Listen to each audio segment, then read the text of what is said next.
Thank you very much. And thank you very much also for the invitation and for creating this whole kind of setup and the scenery. Thank you very much to Ingeborg and to Tijana, who is on another medium outside. Actually, there have been a lot of words already on topics that also interfere with our practice and our method of work. And I would really like to give credit and thank Asia for her lecture, because I think she gave this very basic framework also that might influence our ideas a little bit about the whole idea of post-structural thinking and apparatus, so seeing media as the apparatus where we are also setting and not only be like apart from media but also kind of be very close and touching with media. So also in our case, like with Jan, we are trained in sculpture, so we are sculptors, but on this long run of the 20th century, we experience sculpture as something that is not just a dropped object, but it's just much more, and also we see objects as something that can be put into a context, in a framework. We like to touch objects, we like to move objects, and therefore we use different media and apparatuses and strategies to do so. I think like a very basic thing might be just to have a contact with your hand or with a gesture. This is also kind of this apparatus that interferes with the media itself and now blends more and more when we come to VR and to AR applications. We also work in this field a little bit, but we will focus more on the objects for this day's talk, because otherwise it gets too big. Maybe we will also start to show work that is now showing in Galleria Corti, to make this bridge a little bit, and then we go on to this objectology mind map that you introduced so kindly for us. And I think we would need the computer now on the screen. Thank you very much. Just to give a short idea of a very recent project, which is also a broader collaboration, not only a collaboration of us two as an art duo, but a collaboration with another duo from the architecture. This was a project realized this year in Los Angeles in the Max Center for Art and Architecture. And we designed two objects that are now in a different context in Galleria Corti. Actually, this is a technique we work on for longer, and which plays with this interference or going back and forth from the digital to the analog and back and forth again. Yeah, so what you see here is basically a rendering. It's not made by us, but by the two architects we have collaborated with. And they are focused on surfaces. They are photographing several plants and I don't know, fields and from the nature, and make big installations in several contexts. And we just thought maybe speaking about one object and let them render it. So they did it for us, and this is the frame you now see. And now I scroll down and you see the exhibition in reality. just a few shots, and I think it's close enough, but you see, like, we had a shared interest in this idea of the trompe-l'œil also, so recreating nature on natural surfaces in the digital realm, and then putting it back in some kind of material that is not, of course, the original material. So you would see something that is a hedge, but then it's not a hedge, but it's a textile. And in our case, this is pneumatic objects we work with, so it's not kind of a stone surface, but it's very lightweight and it's made from plastics. And the technique we use, maybe we can see one of these objects a little bit closer. If you go up a little bit, we'll see that this is something that is actually really an old-fashioned methodology in the fine arts. You would find it in churches, in palaces, elsewhere, that you kind of recreate marble or some surfaces, and you do it in painting, right? In the case of the churches, you would also have this kind of back glass painting. So you have really this medium of the glass that gives you some screening of this surface, which is really nice because it carries a little bit this idea also of the screen already in it. So we love that a lot.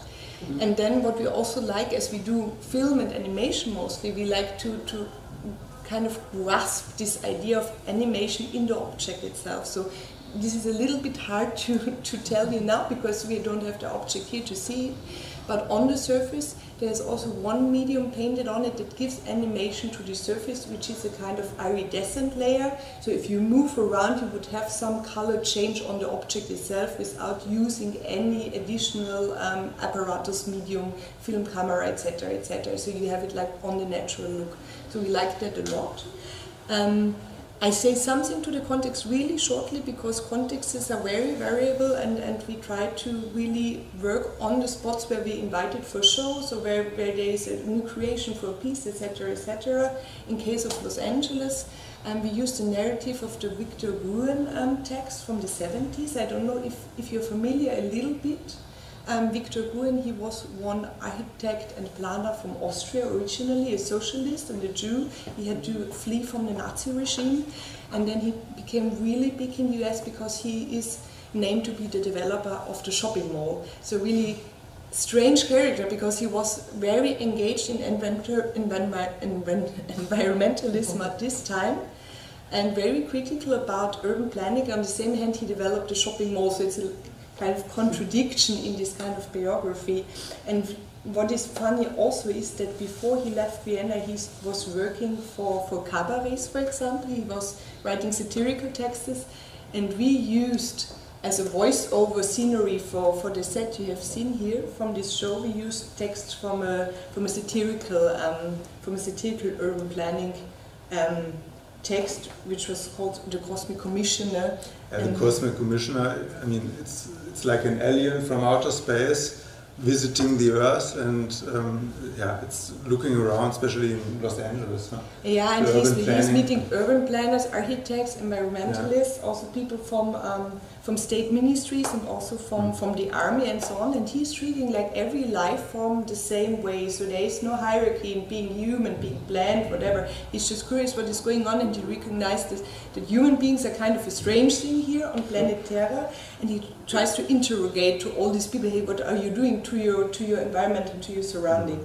Yeah, as a visitor you can hear certain voices, and we recorded some This is voices. also not so easily to transfer here because it was this exhibition setting, but this whole installation featured sound also.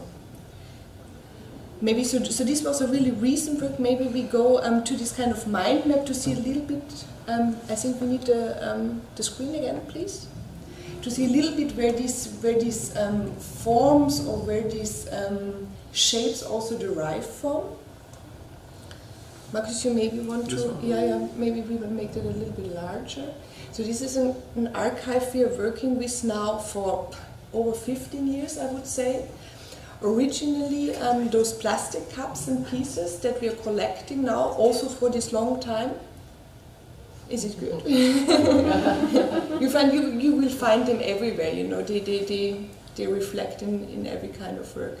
So this kind of archive, we first used actually to have a kind of blueprint for doing renderings and graphics and making small computer programs with texts for our audience, for the people who view and look at our work. And we found out, like in the early 2000s, it was very, very hard to bridge this gap between human and the machine interaction, because people were not so used to this. It was not so consumer ready to have your devices all the time with you. There was no iPhone and no tablets and nothing. And there have been, like in 2005, I think, there have been touch screens, but this was actually something that came from a completely different realm. You might have seen that at fairs where they exhibited a new BMW or something like this. So it was very even navigation systems. Yeah. Also GPS was really slow, and all this touching thing was really a problem. And we created these small computer programs with these objects, and people just did not touch it. So also we worked with for example, with the PlayStation. So this was a little bit kind of working because there were already some gamers using it, but overall it was kind of a problematic scenario for us back then when we have been also in university. And so we started to make different contexts and work with these objects, and we started to make animation videos or also video work that is more close to real film work, also made up in larger teams. And so forth, it happened that we used these kind of objects partly as characters, partly also as part of apparatuses, machines, settings, etc., etc. So really they change from setting to setting, whatever we do with our films. We thought maybe it's a nice idea to show one of the recent animation pieces, which also I will trigger this word again of the pandemic, because this was a work we were invited to create for a platform in Greece, for the Borgia device, for a platform in Greece that is actually an expert for showing video work. They wanted to do an exhibition in their space in Athens, but could not do so, and then created this kind of thing. What you also introduced to us, to have a scenery to show video work online as an exhibition. So it was one of those formats that were really popular, and we thought it's a cool idea because we can go back to very simple and basic topics of our work. This is actually one of the very, very first objects we made in 2003, I guess. Now rendered again in a 3D animation, and we put a lot of our archival objects into movement and certain kind of small rituals maybe, and set them in a context with text. And the text you can read here, which comes now in very different languages, we did not translate any of them, is from a compendium of art books that was sold at Sotheby's in mid-20th century. So they had a large auction on art bibliographies carrying together, and I think this goes really nice with your Wunderkammer topic again, having like the art of the Egypt, the art of the blah blah blah, or the stone in where and where, and it carries just like everything. It's like an encyclopedic work, and we liked it a lot to blend it now with our objects. And I talk too much. I think that archive is a really important topic in our work, because we're collecting, and it's like a Baukasten system, and every time we have a new project we can make use of it. So this is an animation for 12 minutes, so I guess I think we go further. I think we go further. We go back to objectology and just stroll a little bit around, because this is the idea. Actually, we love it when the audience just shouts in and says, "Oh, what's that? We want to know more about this." But maybe, if that don't happen, like really spontaneously, we would show you another short video piece that we will see today in this 360-degree option at the Astronomy Center. So maybe now, because we have seen this kind of archival objects, and now we see a different approach how to work with those plastic objects.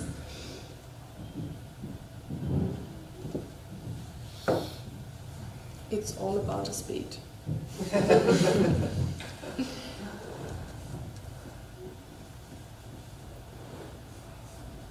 And I'm afraid about telling too much now about the process, because if you don't see, you won't understand anything, and then it's getting like so arcane that I don't want to kind of trap you with this. But it will come. It will load now, I can tell, because it will. So this is actually made of scans in the early 2006 or 2007. And we have a series called Kokomo, which is an island, an imaginary island. And we just took the plastic objects and made scans.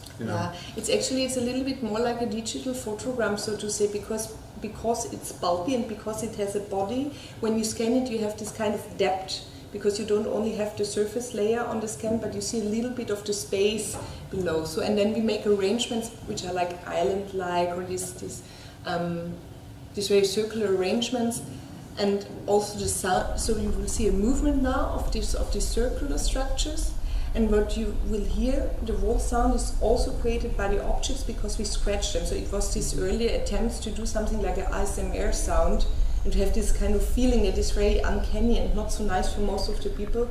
And it's cool to have it like in a large projection setting, because then you would feel it like over your body. I think we don't. If we have sound.